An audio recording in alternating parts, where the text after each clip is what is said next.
అందరి తరపున నేను లారీ ఓనర్నే. 70 రోజులుగా సమ్మె జరుగుతుంది. నానా ఇబ్బందులు పడుతున్నాము. 400 కుటుంబాలు, 400 డ్రైవర్లు, ఓనర్లు, వాళ్ళ ఇళ్లలో పిల్లలు ఆర్థిక ఇబ్బందులు, చాలా ఇబ్బంది పడుతున్నాము. ఈ రెఫెక్స్ కంపెనీ వచ్చిన తర్వాత నానా ఇబ్బందులు ఎదుర్కొంటున్నాము. తర్వాత వచ్చేసి మేము మెయిన్గా అడిగేది ఏంటంటే 15 ట్రిప్పులు ఫ్రీగా ఇవ్వమంటున్నాము. లోకల్ బళ్ళే తోలాలి అని రిక్వెస్ట్ చేసుకుంటున్నాము.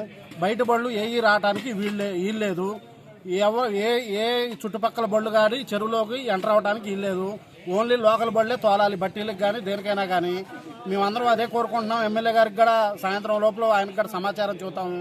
మా ఎమ్మెల్యే గారు కూడా అసెంబ్లీలో గంటాపదంగా లారీ ఓనర్ల గురించి వాళ్ళకి న్యాయం జరగాలి, నేనున్నాను అని మాకు హామీ ఇచ్చారు ఎమ్మెల్యే గారు కూడా.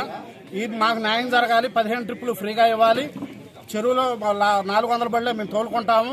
బయట బళ్ళు ఎక్కడ బళ్ళు రావడానికి వీల్లేదు. మా లారీ ఓనర్లందరికీ న్యాయం జరగాలి.